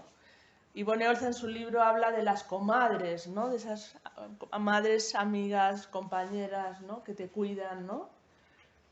Es que el cuidado en el sistema de salud mental no existe. O sea, estamos en un sistema de coerción y control, pero no de cuidados. Entonces, o sea, de protección, ¿no? De esa psiquiatría defensiva, ¿no? El peligro para la sociedad, control social. No seas madre, que vas a ser un peligro para tus hijos, ¿no? Pero toda esta parte que hay que hacer de apoyar, ¿no? De ofrecer tratamientos psicoterapéuticos a las mujeres que lo quieran, ¿no? Pero claro, cuando tienes un problema de salud mental tan grave, por lo menos en mí lo es, porque yo no conozco, digamos, o sea, yo tengo la psicosis desde que tengo uso de razón, ¿no? Y la psicosis realmente fue una defensa frente a una realidad hostil en la que yo nací, Es decir, yo creo que no hubiera sobrevivido físicamente si no hubiera construido la psicosis para sobrevivir ante tanto desamparo, ¿no? Ya, de esto hablaba Freud hace ya muchos años, ¿no? Del desamparo, ¿no? El desamparo radical que supone tener una estructura psicótica, ¿no? El desamparo, el que el otro no te sostiene, te deja caer, ¿no? Para el otro no eres un sujeto, eres un objeto de goce, dice el psicoanálisis, ¿no? Un objeto de satisfacción, pero no un sujeto, ¿no? Claro, yo cuando construí mi historia, la construí desde, si el otro me trataba tan no, tuve que hacer un delirio para poder sobrevivir en esa casa, porque cuando eres un niño pequeño, dependes del otro para tu supervivencia física, ¿no? Ya no estaba hablando ni de la psíquica, es de la física. Entonces, ¿cómo vivir en una casa donde tú piensas que tus padres te quieren hacer daño? Porque lo sientes, o sea, no es que esté delirando ya ahí, es que lo sientes, sientes el maltrato, ¿no? Me acuerdo que mi madre no solamente no me quiso, sino que no dejó que nadie me quisiera. Y entonces me decía cosas como, le decía, mi abuelo me ha dicho que soy su nieta favorita. Y me decía, claro, es que eres la única nieta chica, ¿no? Ella trató de eliminar cualquier vínculo positivo con alguien, ¿no? Y realmente yo creo que no estoy más dañada ya de lo que estaba, que es bastante, porque ese abuelo me quiso y yo siempre pensé en buscar otros vínculos, ¿no? O sea, no me conformé con eso, ¿no? Pero tuve que hacer un delirio. El delirio era que si el otro me maltrataba tanto, era porque algo terrible había hecho yo y yo no merecía ser querida, ¿no? Un delirio melancólico, ¿no? Hice un delirio de culpa. Y a partir de ahí construí mi subjetividad. Pero esto no fue que me cayera un rayo en la cabeza, ¿no? Esto fue una operación psíquica que yo tuve que hacer para sobrevivir a tanto desamparo como viví. Lo digo porque cuando se habla de genética, de herencia, se está obviando todo esto, todas estas historias, ¿no? Todas estas historias. Y bueno, y el abuso sexual que sufrí cuando era pequeña me produjo otro desamparo, donde me disocié para poder seguir viviendo. Partí mi yo en dos. Una parte de mi yo sabía que había sufrido abusos sexuales y la otra parte no. Y con esa otra parte, disgregada, me manejaba la vida. Porque no puedes incorporar esta experiencia, ¿no? Cuando eres pequeño, sufres abusos sexuales, no puedes integrarlos. Entonces, la disociación es una defensa frente a tanto desamparo. Lo digo para que seáis conscientes, y historias de abusos sexuales, tenemos un montón de mujeres que tenemos problemas de salud mental graves. Muchísimas. Yo creo que más del 50%. Entonces, esta realidad tampoco se nombra, ¿no? Entonces, mis problemas de salud mental no son un entelequia, ¿no? No vienen de un rayo, ni vienen de ningún gen, ¿no? Vienen de todo el sufrimiento que yo viví. Claro, pero si todo este sufrimiento que yo viví no puedo ponerlo en palabras, no puedo hacer una historia de lo que me ha pasado, no puedo modificar nada de lo que me ha pasado. Y a lo mejor puedo repetir mi historia, ¿no? Que también es lo que hacen muchos neuróticos, ¿no? También, pues eso, el consejo de trabajar vuestras cosas para ser buenos padres, pero aparte, porque estáis trabajando con personas y no proyectéis vuestras historias en las personas con las que estáis trabajando, que me parece muy importante y que a veces se visibiliza poco, ¿no? Entonces, que detrás de la psicosis, o como queráis llamarlo, detrás de los problemas de salud mental, están todas estas historias, todas estas violencias, ¿no? Y que si ejercéis violencia cuando estáis haciendo vuestra práctica, estáis retraumatizando a las personas que ya vienen con un trauma muy gordo. Me parece que esto hay que visibilizarlo y hay que nombrarlo, ¿no? Entonces, la psicoterapia es una forma de poner en palabras nuestras heridas, de poder hacer nuestra historia de vida, de poder pensar por qué nos pasó lo que nos pasó, de poder desculpabilizarnos, porque es curioso, ¿no? Pero la sociedad nos culpabiliza, ¿no? De nuestros problemas de salud mental, ¿no? Como, además somos vagos, no nos esforzamos lo suficiente, no tenemos conciencia de enfermedad, ¿no? Todas esas cosas, ¿no? Hay una amiga enfermera que dice: cambiemos conciencia de enfermedad por conciencia del profesional y adherencia al tratamiento por adherencia a los derechos humanos. Me parece un buen cambio de paradigma, ¿no? Entonces quiero visibilizar todo el dolor que traemos, ¿no? Pues no sé qué he hecho con el micro. Todo el dolor que traemos, para que seáis conscientes cuando atendéis a una persona con un problema de salud mental complicado, que veáis que hay mucho dolor, que somos personas heridas, ¿no? Y a partir de ahí trabajemos, ¿vale? Y bueno, entonces para mí pues la maternidad ha sido un factor sanador, ha sido absolutamente un factor sanador. ¿Que tuve una crisis posterior? Sí, tampoco me cayó un rayo en la cabeza, ¿eh? Sufrí violencia de género, muy heavy. Entonces, quiero decir que también las crisis y los desencadenamientos de psicosis tienen que ver con realidades muy duras, ¿no? Porque la psicosis es una defensa frente a una realidad súper hostil, en la que no tienes, digamos, recursos para poder afrontarla, ¿no? Entonces, pero que bueno, las crisis suelen ser una repetición, digamos, de las heridas que traías, ¿no? Cuando ese desamparo se vuelve a reproducir, se vuelve a tener una crisis. Con lo cual, cuando haces un trabajo psicoterapéutico sí que puedes prevenir una crisis, ¿no? Yo ya tengo mis señales. Entonces, quiero decir, yo este trabajo que he hecho, que ha sido un trabajo, ¿no?, de chinos, ¿no? O sea, llevo 29 años de análisis, ¿no? Me acuerdo una vez, mi psiquiatra me decía: joder, Silvia, ¿cuántos años de análisis? Y digo: joder, qué bien se habla desde el privilegio neurótico, ¿eh? Se habla bien, ¿no? Yo tengo muchos daños. Y me dice, claro, ahora me dicen: bueno, Silvia, tú eres psicótica, pero poco, ¿no? Y es como, ¿por qué? Porque estoy muy recuperada, ¿no?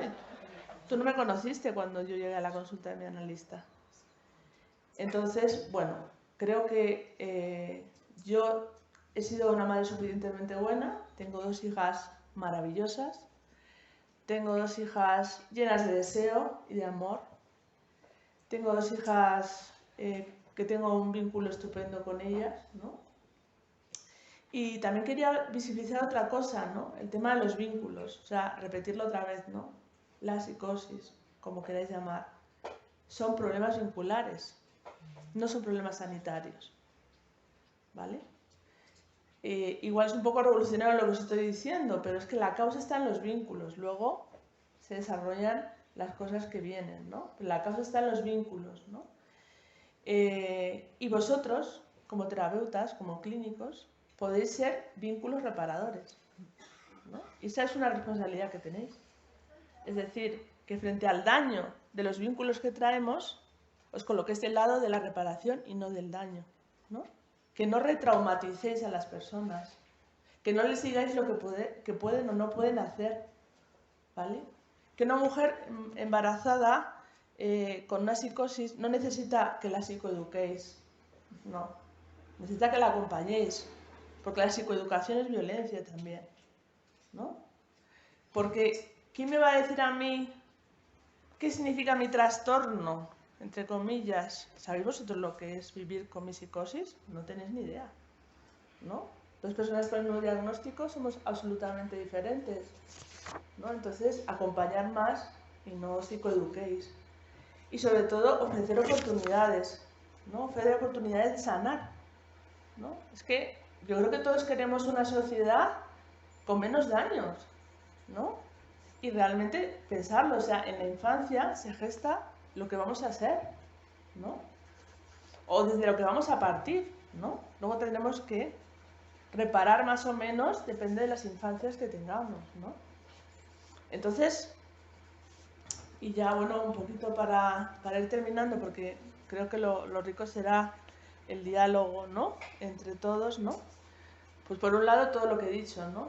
Que centrémonos en combatir el estigma, ¿no? El vuestro también, ojo, porque una de las encuestas que hizo hace poco tiempo es que las personas con más estigma en relación a las personas con problemas de salud mental eran los profesionales de salud mental. Esto es una estadística, una encuesta que se hizo. Con lo cual, tenemos que empezar desde dentro, ¿no?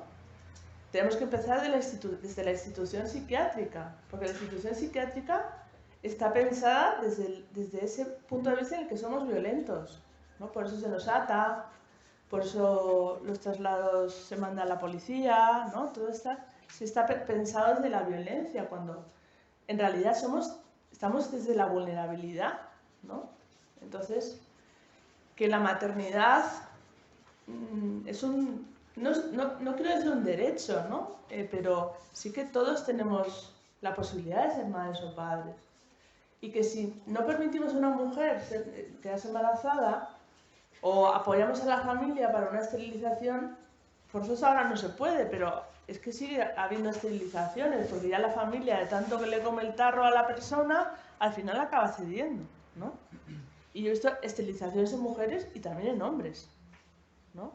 Entonces, que tenemos que hacer un trabajo de combatir el estigma, acompañar a las mujeres, ofrecer tratamientos psicoterapéuticos para poner las heridas en palabras, ¿no? Yo no tomo psicofármacos, los he tomado muy poquito tiempo en mi vida, ¿no? También rompo ahí el molde, pero es que no hacen falta los psicofármacos a veces. O sea, si yo no tengo angustia, si yo no tengo crisis, o sea, yo no me tomo un paracetamol si no me duele la cabeza, no sé si vosotros lo tomáis, ¿no? Yo no necesito sedarme si no tengo angustia. Si tengo angustia, sí, pero si no, no. Entonces, que empecemos a romper todos estos estereotipos, empecemos a intentar introducir cambios en la institución psiquiátrica, ¿no? Reflexionar sobre todo esto y sobre todo pensar en cómo podemos apoyar a las mujeres, ¿no? Yo no he necesitado otro tipo de apoyo porque tengo una psicoanalista que me ha sostenido todo el tiempo, ¿no? Y que no me he encontrado con nadie y me ha dicho, tú no puedes ser madre por tener un diagnóstico. Todo lo contrario, ¿no? Yo creo que las barreras en realidad no están en las mujeres, están en la sociedad. O sea, cuando una persona tiene un accidente y se parte la columna vertebral, le das una silla de ruedas. Pero cuando una persona tiene un problema de salud mental grave, no se ofrece un tratamiento. Porque, perdonadme, pero que un psiquiatra te medique y te vea 20 minutos cada mes o cada 2 meses, no es atender la salud mental. Yo no sé qué pensáis vosotros de eso. Es aparcar a la persona, ¿no? Y ya está. Entonces, realmente tenemos que pensar en ofrecer apoyos, ofrecer procesos sanadores, generar vínculos reparadores, ¿no? Ser nosotros un vínculo reparador, no ser una figura de poder, sino ser una figura de reparación, de acompañamiento, ¿no? Tanta intervención de los terapeutas, ¿no? Hay que intervenir, hay que hacer algo, hay que intervenir. Cuando la mejor intervención es acompañar y dejaros de tonterías, ¿no? Es decir, acompañemos a las personas en su sufrimiento. Eso significa soportar el sufrimiento del otro. Sí. Pero también intentar introducir cambios, ¿no?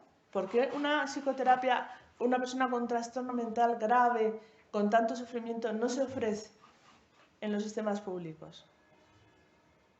¿No? Una cosa es no patologizar el malestar que tiene que ver con causas sociales, pero otra cosa es que a una persona que tiene sufrimiento no se la socorra en ese sufrimiento, ¿no? O sea, quiero decir que hay una diferencia muy grande, ¿no? Entonces, tenemos que pensar todos estos cambios que necesitamos hacer. Entonces, la maternidad podrá ser una realidad mucho más grande. O sea, si un proyecto como Casa Verde, ¿no? Porque había una estadística en la que decía que el 45% de las mujeres con problemas de salud mental graves se les retiraba la custodia de sus hijos, ¿vale? Esa es la estadística. 45%. Bien, el proyecto de Casa Verde ha atendido como a 100 mamás, más o menos, en los 10 años que lleva trabajando. De todos esos casos ha habido una retirada de custodia que se ha devuelto ya a los padres. Entonces, acompañar la maternidad con personas con problemas de salud mental grave funciona, ¿no? Y no es un derecho que tenemos. O es que atender nuestros problemas de salud mental, acompañarnos, es un privilegio, ¿no? No. Yo me tengo que pagar mi análisis. Y eso no me lo ha ofrecido la Seguridad Social. Es verdad que me ha salvado de la psiquiatrización y de la violencia psiquiátrica, cosa que estaré eternamente agradecida, ¿no? Yo no he sufrido violencia psiquiátrica grave, ¿no? Pero creo que el problema de la maternidad, con casos de personas con problemas de salud mental grave, significa que es que no estamos haciendo las cosas bien, ¿no? Y que tengamos este estigma, que sigamos apoyando este estigma desde la clínica, es una violencia terrible, ¿no? O sea, yo conozco muchas mujeres que decían, no, es que yo quise ser madre, pero mi psiquiatra me dijo que no. Jolín, su psiquiatra tiene una bola de cristal o algo, vas a ver que tú podías ser mala madre. No sé, igual teníamos que pensar en cómo ha maternado esa psiquiatra, ¿no? Que está ejerciendo esa violencia, ¿no? Porque ejercer violencia os va a pasar factura. Eso también os lo digo. Entonces creo que aquí en este entorno reivindico que podemos ser buenas madres. Bueno, las buenas madres no existen, pero ser suficientemente buenas, tener maternidades más saludables que las que tuvimos, que no somos personas violentas, que somos personas vulnerables, que somos personas frágiles, pero que somos personas que si se nos da la atención adecuada podemos sacar adelante nuestras maternidades y que, no sé, que pensemos en por qué queremos abogar por la reparación, que la sociedad tenga gente menos dañada o por la eugenesia, porque vamos a nombrarlo como es, eso se llama eugenesia, y eso lo hacían los nazis, ¿no? Entonces, yo soy madre de 2 hijas, soy muy feliz por mi maternidad me ha transformado, mis hijas son felices y yo no paro de pensar en una cosa, si yo hubiera renunciado a la maternidad, el mundo se hubiera perdido 2 seres humanos increíbles, que son mis hijas, ¿no? ¿Por qué? ¿Por qué ponemos estas barreras? ¿Por qué siempre nos estáis culpabilizando? Y os digo estáis no en sentido individual, sino en sentido colectivo de la institución, ¿no? Menos culpas, ¿no? Ya tenemos suficientes, ¿no? Ya tenemos suficiente dolor y podemos ser unas madres estupendas porque también hemos vivido historias muy difíciles y sabemos lo que es el dolor, ¿no? Yo si sé algo es lo que es el dolor. Convivo con él. Entonces quiero que ver a mis hijas sanas, ver a mis hijas felices, ver a mis hijas con proyectos de vida, como es la mayor, que tiene 16 años, la pequeña tiene 11, me hace estar súper orgullosa de haber roto la cadena de daños, ¿no? Del daño que a mí me han hecho mis padres, porque lo voy a nombrar así, esa cadena se ha roto. Mis hijas son 2 niñas estupendas, felices, y con las que me siento muy orgullosa de haber colaborado a que ellas estén en el mundo y que estén así. Ellas saben que yo tengo un problema de salud mental. Y fijaros una cosa, cuando yo se lo conté a la mayor, mi mayor me dijo que ella no se había dado cuenta de nada.